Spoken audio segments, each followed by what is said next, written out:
incredible political experience. Listen, both parties are lost, in my judgment. One only reacts to Trump, that's the Democrats.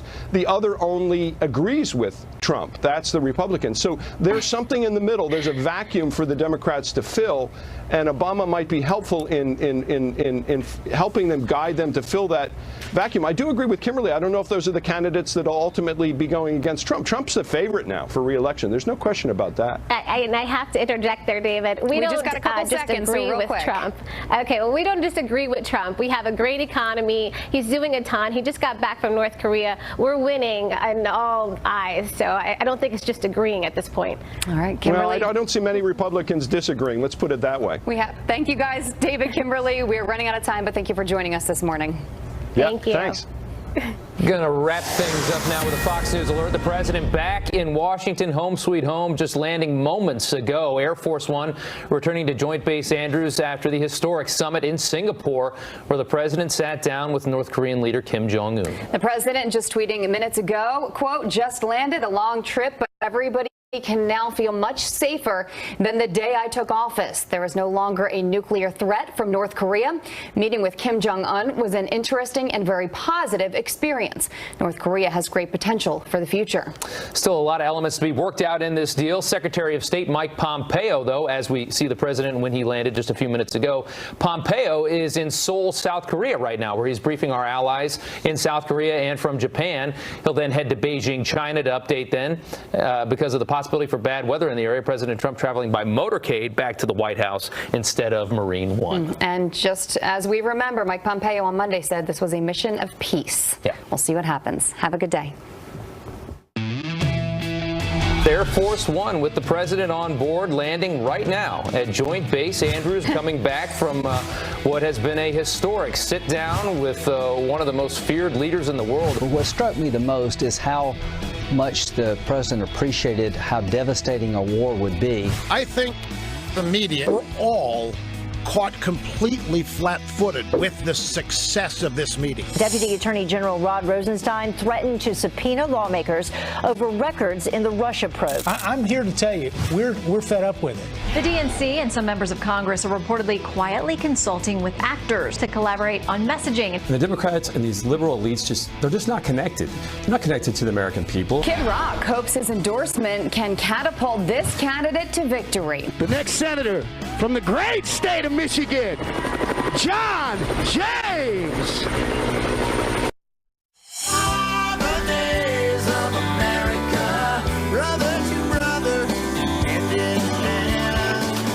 Well, after a long flight, you don't need a necktie. And we start with a Fox News alert. Moments ago, the president touched down at Joint Base Andrews in Maryland after that historic summit with North Korea's dictator Kim Jong-un. The president is back.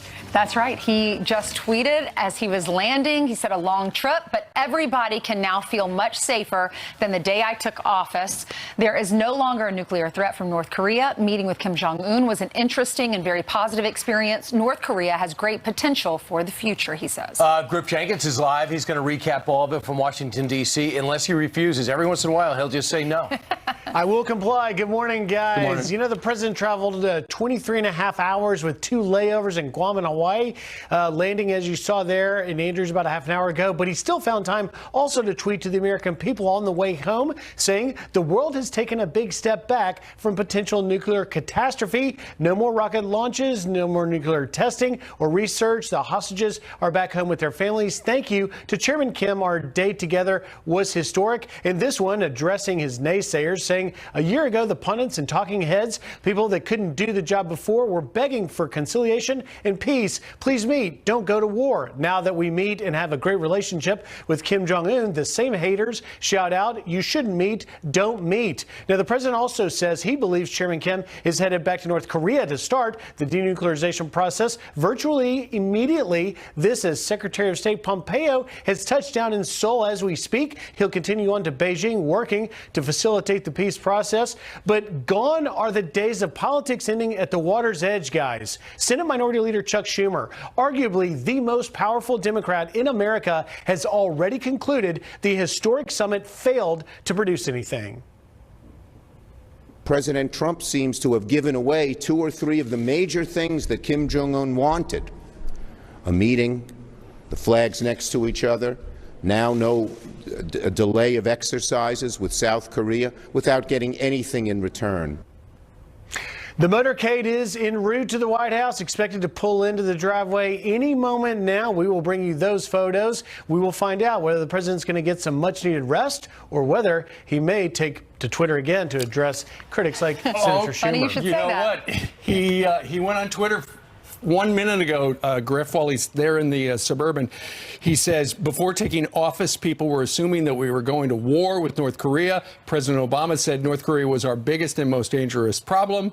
No longer. Sleep well tonight. But for the most part, he thinks we're not going to know anything for about 6 months. How sincere they're going to go to the next step. How sincere they're going to be with Ambassador Bolton and Mike Pompeo, which they're going to meet as early as next week. Kim Jong-un came back. He said positive things about our president and said he got a lot of concessions. He got the meeting and he got the end of the military exercises. By the way, the reality of military exercises, there's 2 a year. We did 1 already. The next one's coming in the fall. Should they start backing out of this, we ramp up. And the word from the Pentagon is we haven't stopped preparing. No one's even told us about this yet. Well, media's having a heyday with it. But to your point, Brian, Lindsey Graham was on Fox and Friends. Fox and Friends was on The Story last night with Martha.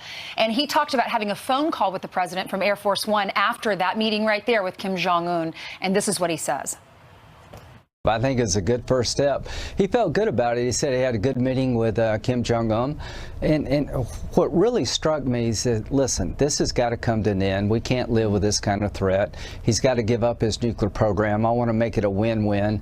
A war would be devastating. I don't want to go down that road. He felt pretty good about the initial meeting. We got a long way to go. But what struck me the most is how much the president appreciated how devastating a war would be, but it would be even more devastating to walk away from this nuclear threat. He's going to end it on his watch, is what he told me. You know what? Lindsey Graham's exactly right. It's a good first step. And in fact, the president of the United States himself even said, look, it was a good first meeting. I may stand before you in 6 months and say I was wrong. Nonetheless, it's a step in the right direction away from atomic war. And yet, mainstream media, a lot of people's hair's on fire. Watch. So after all the pomp and circumstance, what comes next? How does the U.S. hold North Korea to its commitment to denuclearize after it's broken nuclear promises in the past? How can the U.S. be sure? A key missing ingredient, no requirement that Kim Jong-un disclose how many weapons he has or where they are hidden. To believe that Kim Jong-un is going to give away his nuclear arsenal, which really gives him the power, I think we went too far, and perhaps nothing giving really him validity. Yet. Can we take Kim Jong-un at his word, and can we take the guy in the White House at his word? Are we going ahead with just some hopeful, wishful thoughts? And I find that incredibly worrying, incredibly depressing. Some of their points are valid as far as, can we trust this guy? We saw what he did to Otto Warmbier. We've seen what he's doing to his own people, his own family members, and starving so many people. So I do think some of the concerns are valid, but this is still a great first step. So Victor Cha, who was going to be the ambassador to South Korea until his nomination got derailed, says, my sense is that was a lot more going into the meeting in terms of specifics, including a declaration of nuclear assets, some reference to a timeline. Right. So far, we haven't gotten those things yet, but that hasn't stopped Marco Rubio from pointing out the hypocrisy in the media. He said the president's meeting with hashtag Kim Jong-un exposed incredible hypocrisy of many in the media. When Obama did these things, he was described as enlightened. When Trump does it, he's reckless and foolish. 1 year ago, they attacked Trump for leading U.S. towards war. Now they attack for being too quick for peace. That's right. Look what Obama did in Cuba. Yep. And the media loved that. They didn't even get a meeting. Ainsley, when he went to Cuba, no one even met him on the tarmac. Well, he was by himself. A much different reception. And Rush Limbaugh, and there you see some of the images from back in 2016. Meanwhile, Rush Limbaugh says the left, the political left, mainstream media, caught off guard. Expert after expert condemning it, ridiculing it. No chance, no way. Trump doesn't know what he's doing. We're on the verge of a potential disaster. I think they were totally caught off guard. What was really going on was they were hoping it was going to blow up. They wanted it to blow up. They wanted Kim Jong-un to humiliate and embarrass Trump. So when that didn't happen, I think that they were caught completely flat-footed with the success of this meeting, and especially the signing of the declaration which reiterated the Norks pledge to get rid of nukes. You know, it's kind of interesting, too. Among the people who were complimentary to the president, Bernie Sanders, he said this meeting is a positive step to de-escalating tensions and addressing the threat of North Korea's nuclear weapons. But it was brought out, too, to Ainsley's point earlier. President Obama came out and said to Kim Jong-un, if he was in power then, he praised the dictator as a very talented man, wants to do the right thing, very worthy, very smart negotiator. A lot of people would have been critical of him, but that did come out over the hour-plus press conference. The bottom line is, though, if this happens, if he denukes North Korea, if he denukes that peninsula, it prevents a potential war down the road. So the media has to decide what they want their narrative to be. They can't say no war and then criticize him for getting rid of the nuclear weapons. Look, 3 presidents could have done this, and 3 presidents didn't. Donald Trump has done it, and he's taken a step in the right direction, most people feel. Meanwhile, there's a problem at the Department of Justice. There's a showdown between Congress. They want some of the documents to figure out what is going on behind the scenes, and the Department of Justice simply will not reveal them.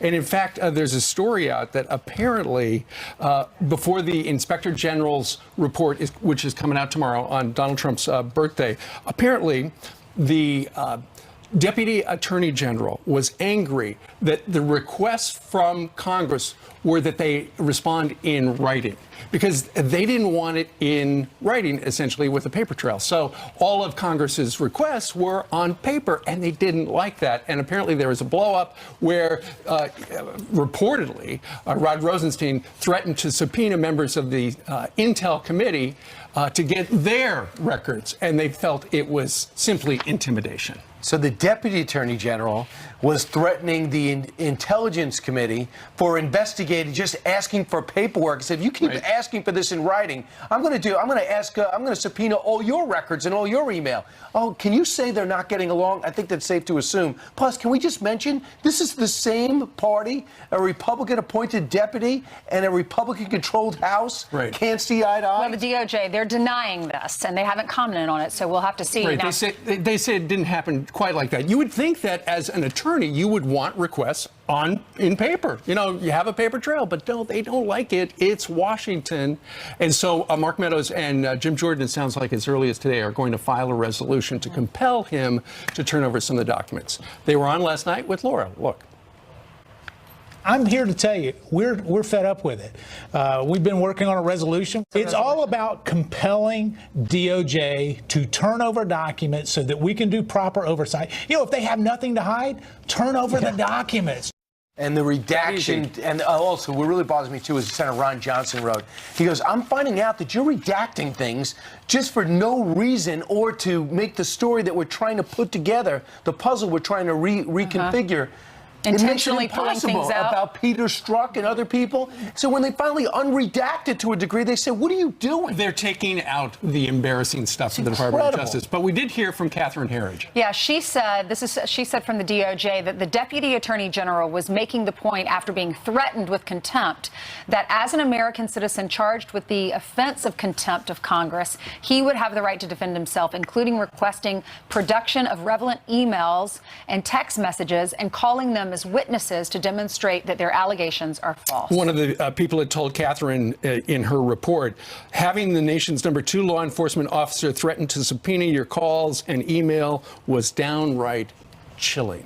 Meanwhile, it's always great to see Jillian. Great job this morning as you handled the tarmac duty. Thank you very with much. Air Force One landing. Good morning to you guys, to you at home as well. Let's get you caught up. We have a Fox News alert. Some breaking news. Police now believe they have the person responsible for shooting an officer outside Pittsburgh. Another officer's head was grazed by a bullet. They're both expected to be okay. A suspect opening fire as police responded to a call, sparking a manhunt overnight. Now, we're also hearing the suspect may have taken hostages. No word yet on a motive. The results of crucial primary elections in 5 states will now shape the midterms. In South Carolina, Congressman and President Trump critic Mark Sanford losing his first race ever after after President Trump endorsed his opponent. The commander-in-chief congratulating winner Katie Arrington moments ago, tweeting, quote, "My political representatives didn't want me to get involved in the Mark Sanford primary, thinking that Sanford would easily win. But with a few hours left, I felt that Katie was such a good candidate and Sanford was so bad, I had to give it a shot. Congrats to Katie Arrington." Let's look at your headlines. He has been busy tweeting up a storm since he got off. When did he sleep? And I don't know. We think that he's going to be hopping out of the motorcade here shortly on the south lawn of the White House. If he has anything to say, you'll see. Well, he had a 20-plus hour flight, so hopefully he got some sleep. Sure. Meanwhile, straight ahead, what are the next steps for diplomacy with North Korea after the president's big summit? Senator Cory Gardner here to discuss that. Coming up next. Plus, Senator Claire McCaskill living it up on a private plane while on the campaign trail. The only problem, it was an RV tour. Oops. Nice. Air Claire. How sincere.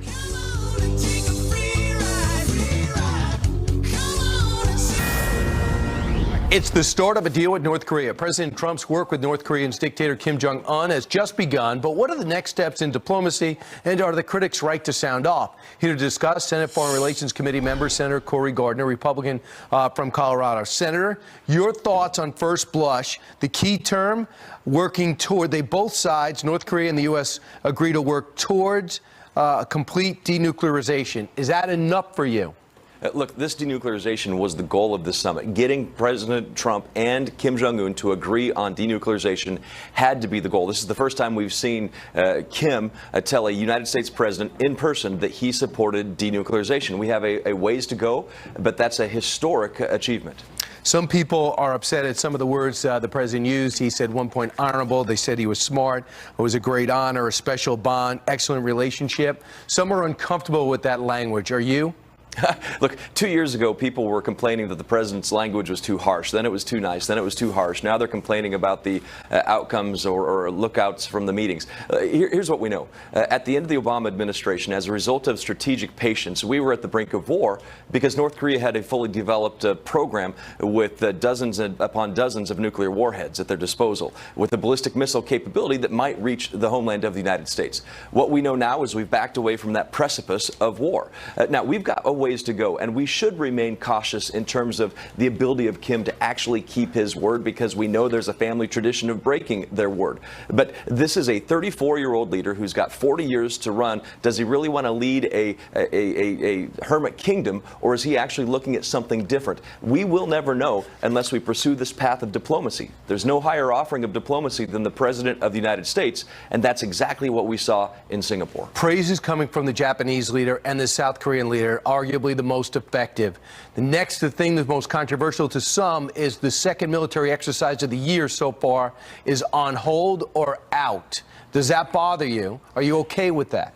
Yeah, you know, I have actually been in South Korea in CP Tango, Command Post Tango, during Ulchi Freedom Guardian, one of the major exercises. Look, I think exercises are important. I'd like to see them continue, but perhaps the president believes this is a way he can move forward with President Kim. The bottom line is this: we will know that we have an agreement that is working with and toward denuclearization, and we're going to know that soon. We're going to have more follow-up meetings. This is going to be tested regularly. It should be tested. The resolve of Kim should be tested regularly on this, and the president made it clear that this will continue if there's not the progress made toward denuclearization that was promised. The Panmunjom Declaration, which was signed by the South Korean leader and North Korean leader this past April, was agreed to by reference in the Singapore summit. And so these are important steps that I think we've got to learn more about as we move toward denuclearization. Senator, always great to see you, especially this early. Appreciate it. Thanks, Brian. And of course, we're gonna find out if those sanctions are going to be loosened. That would be key. The president does not want to do that.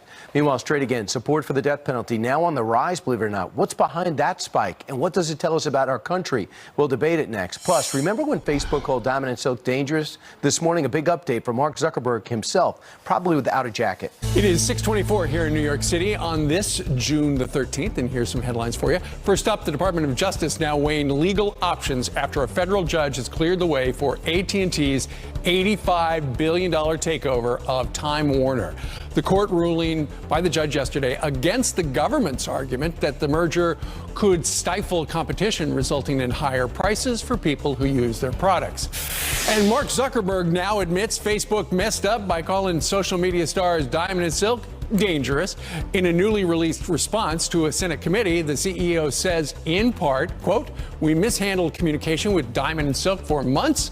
The message they received that characterized their page as dangerous was incorrect." The duo, which are avid Trump supporters, claim they were censored. All right, Ainsley?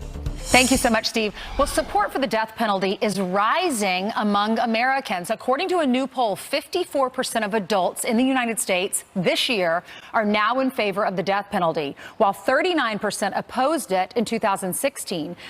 And 49% favored and 42% opposed. So why the spike and what does this tell you? Here to debate this is attorney Elliot Feelig, who served as a prosecutor in the Manhattan DA's Office of Homicides and Major Cases. And we have Keisha Hebben, who is a defense attorney and former prosecutor. Thanks, guys, for being with us. Good morning. Thank you. For or against and why? For. I mean, for thousands of years and across multiple cultures, people have recognized that one of the reasons we have a criminal justice system is to incapacitate those who have demonstrated through their actions that they pose a danger to others. Well, look, there's no more definitive, there's no more effective, there's no more irrevocable way of incapacitating a dangerous individual than through imposition of the death penalty. You know, becoming a parent changes how you feel about a lot of things because you think, if this happened to my child. Of course, such horrific crimes that we read about. Keisha, for or against and why? I'm against the death penalty, and I'm against it because number one, for spiritual reasons and for constitutional reasons, I don't feel that a human being has the right to take the life of another human being. You know, we have a lot of people who are against abortion, but for the death penalty, it's the same thing. You're taking a life. And I also find that it's being applied unfairly and unjustly amongst different races, different classes. Not everyone can afford a good attorney. And it also, from statistics that I've seen, it does not necessarily deter criminals from committing these heinous crimes. Why do you think that the statistics have changed? Why do you think more Americans now are in support of this, Elliot? Well, look, it tends to track with the crime rate. So violent crime rates and homicide rates have ticked up in recent years. But I also think when people read about like 10,000 MS-13 gang members and connected to MS-13 often connected mutilating teenagers to some pretty horrific crimes. And then there's a perception that law enforcement is holding back, or that politicians are forcing law enforcement to hold back. That makes people rebel and want to see more aggressive action, and what's perceived as more aggressive than the imposition of the death penalty. Keisha, why do you think the numbers have gone up? Well, I feel that our country has been so divided politically right now, and a lot of compassion has been absent, in my opinion. So I agree that a person who commits a crime, murders someone, rapes someone, should be punished. I think the death penalty is actually giving them a break. Like, they should suffer and sit in prison. So I think a lot of people are just going, you know, with hard on crime, you know, prosecute and kill them, instead of saying, you know what, let them suffer, let the victim see, or the victim's family members see them suffer in prison, instead of just putting them to death and then that's it. If people are put to death, Elliot, what does the standard need to be? I don't know if you're familiar with the Innocence Project, but people were killed. They were innocent of their crimes, and later science proved that.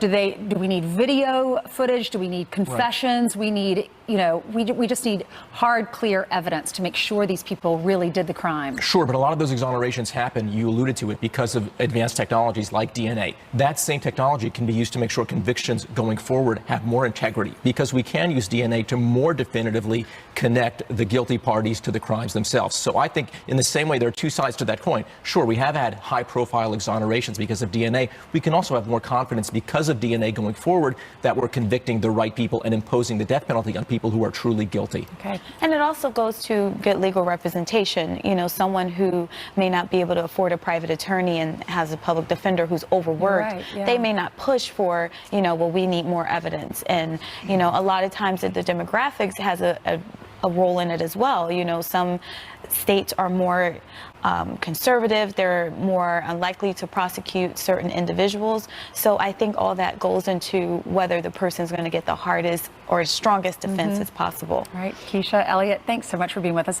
Let us know what you think about this. It's a very fascinating, interesting topic. So send those emails in and we'll read them later in the show. All right, Democrats calling on Hollywood to help them win the midterms.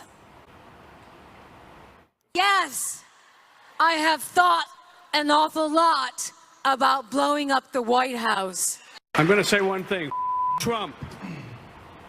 Well, does this prove that they are out of touch with real Americans? Plus, it was supposed to be an RV tour among the people in the Midwest. So why was Senator Claire McCaskill living it up on a private plane instead? We'll tell you about that story. But first, happy birthday to Mary-Kate and Ashley Olsen. The famous twins are 32 years old today. We have watched them grow up. You can go your own way.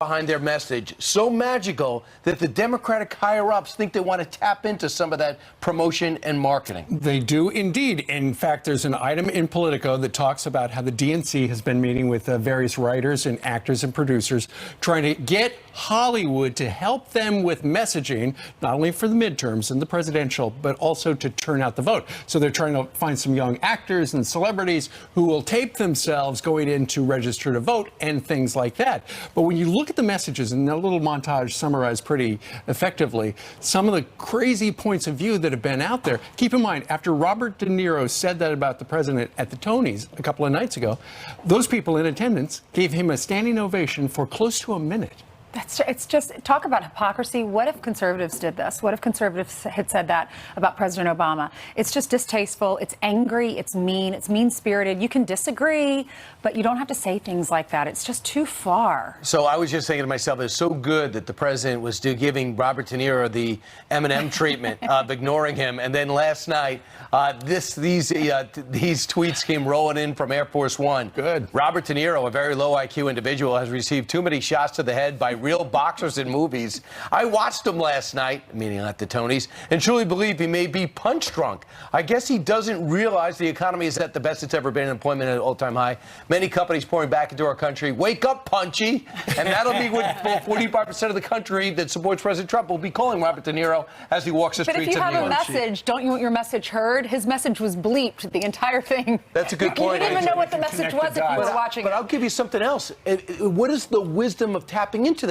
The one thing we've seen with Al Gore, the one thing we've seen with Hillary Clinton, is a ton of celebrities. Sure. They show up, the crowds come out, Jay-Z, Beyonce, they come out, but they doesn't convert to votes. Well, you hear people in the middle of the country, they say, we don't care about these celebrities. They can't relate to us. Let them all come out, because then it backfires on them. You know, if you're a Republican, I think you would say, yeah, Hollywood, keep it up, because clearly they have been so out of touch with mainstream media, mainstream America. Let us know, does Hollywood reflect your personal political point of view? I think I know and the do you answer. listen to them? I think I know Does the what answer. Robert De Niro really matter?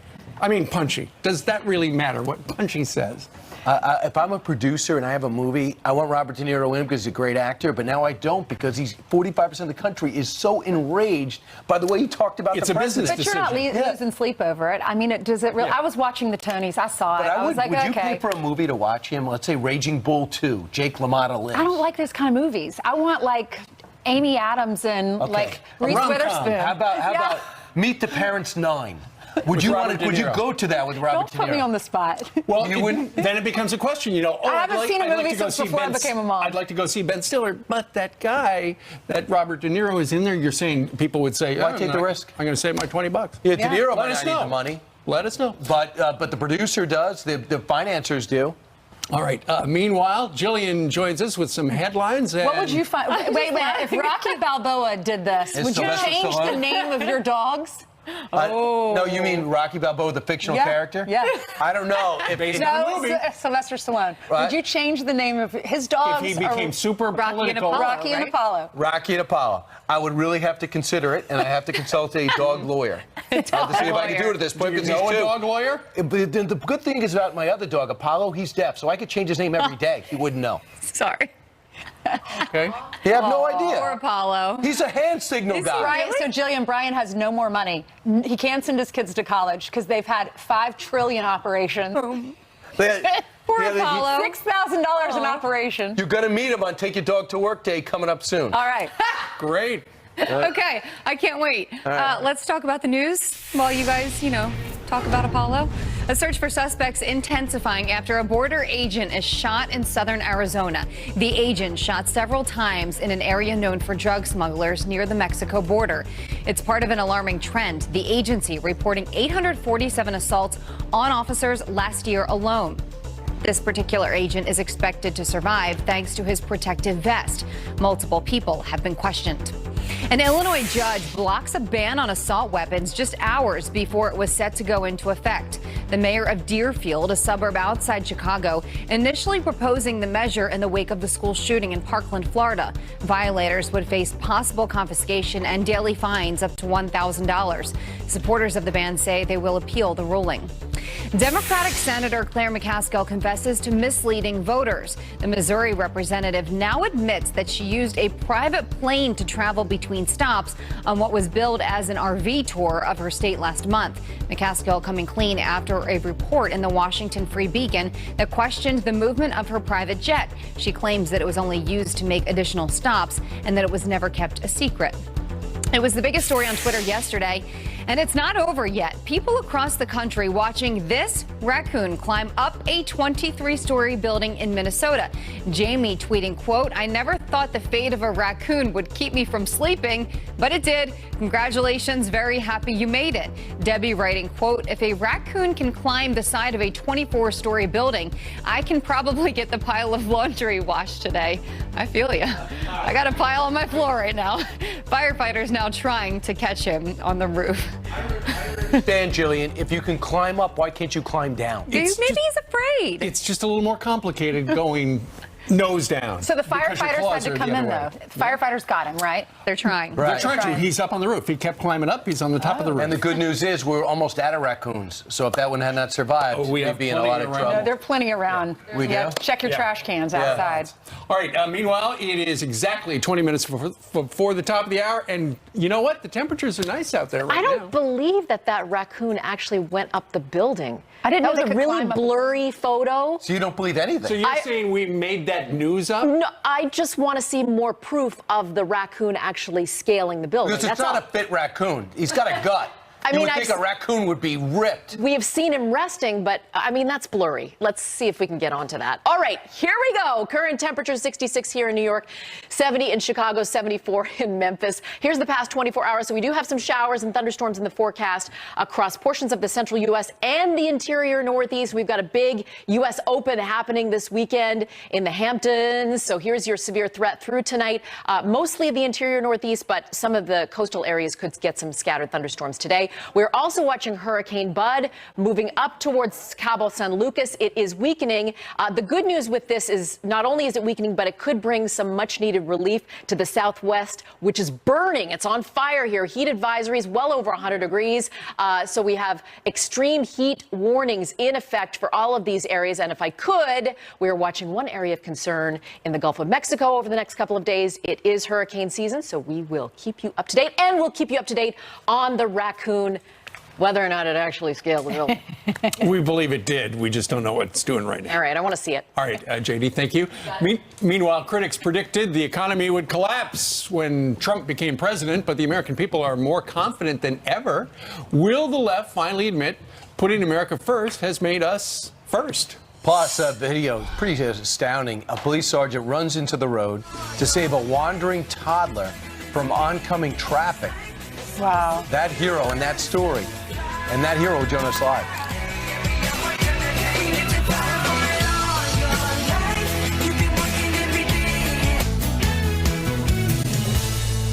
Good morning to you and welcome back. Here are some quick headlines. New federal safety standards for baby high chairs just announced. It comes after reports of more than 18,000 high chair related injuries since 2012. The chairs will soon be required to include a 3-point restraint system and more stability. The changes take effect next year.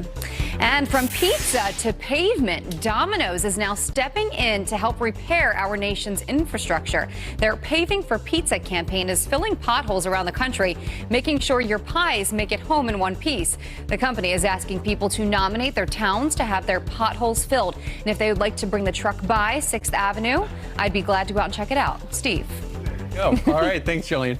Meanwhile, some critics on the political left are running out of excuses for why President Trump's America First economic policies have caused a boom rather than the bust that they predicted. Turned out, the American people are feeling confident about the economy under President Trump, with 59% saying they're optimistic. Here to discuss, former chief economist for the U.S. International Trade Commission and international business professor at the University of Maryland in College Park, Maryland, Peter Morici. Peter, good morning to you. Good morning. You know, when you look at Japan, Japan's growth right now is at a negative rate. The EU is flat, and economists now are calling for a rate of growth in the United States 4% for the second quarter of 2018. For those on the political left who said it would be a big mistake to elect President Trump, they don't have a little egg on their face. They got a whole omelet. Absolutely. You know, it's really not putting America first. It's putting Americans first, getting the government out of the way so we can solve our own problems.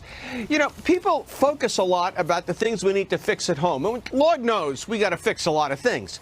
But do you realize that in the rankings of global competitiveness, the United States comes out now with Donald Trump in office first among all the industrialized countries and well ahead of China. The World Economic Forum, look at their rankings. Simply getting the government out of the way instead of running a French state, as Barack Obama did, is the key to success. So, Peter, what's going on? You know, a lot of people have credited, a lot of Republicans have credited the tax cuts to help people feel like they got more money in their pocket. But then President Trump has made it very clear, for every new law passed, we're going to cut 2 of our regulations, that is. But I think rather than for every regulation passed, they're going to cut 2, I think he's cutting something like 28 or 29. Well, the deregulatory boom has been really very helpful, especially, for example, in the oil patch. But also, have you noticed the very steady growth in manufacturing jobs? Right. It was really hard for folks to focus on it because it's the kind of under the radar. But each of these new factories and the expansion of factories was heavily regulated by the Obama administration. You know, it was hard to move a machine from one side of the shop to the other without either negotiating with a union or negotiating with Barack Obama, or Barack Obama calling up the union and telling them to go in there and negotiate. Right. Now you can get stuff done reasonably. Not recklessly, but reasonably. Everybody wants a safe workplace, but the safest workplace in Barack Obama's world was no workplace. We've opened up the factories again. Isn't that great news? It is, especially for the Americans who need jobs. And right now we've got more job openings than Americans who are looking for work. But Peter, you mentioned the word reckless a moment ago. I was watching TV earlier in the week. A lot of commentators were saying that the president was reckless in leaving the G7 summit up in Quebec with not signing on to their communique. But you say the president was right to walk away. My feeling is the communique simply ran counter to what our fundamental objectives are, and that is to reform the global trading system so the American worker gets a fair deal. The Europeans would like to bog us down in negotiations about how to reform the system. What I want is the Europeans to reform. They're blocking our exports. They put on higher tariffs. It's high time the Germans were called to account for running big trade surpluses that victimize American workers and, frankly, victimize workers in places like Italy, Greece, Spain, Portugal, rural France, and so forth. Right. And it shouldn't surprise anybody what Donald Trump did when he was running for president. He said, when I'm in the room with those people, I'm going to make it clear, America first. And he did, and here we are. All right. Peter, thank you very much for joining us live. Take care. All right. What do you think about that? Let us know. Friends at FoxNews.com. Meanwhile, Seattle first thought it was a great idea to tax companies like Amazon to help the homeless until the backlash came. We're going to break down the big shift in politics out west. Plus, the video is incredible. Look at this. A police sergeant will run into the road to save a wandering toddler. That's a kid right there alongside the road. That hero cop. Live with us coming up next.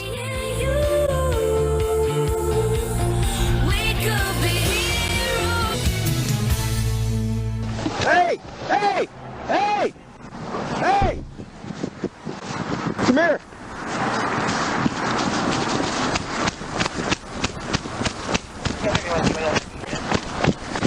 You're okay.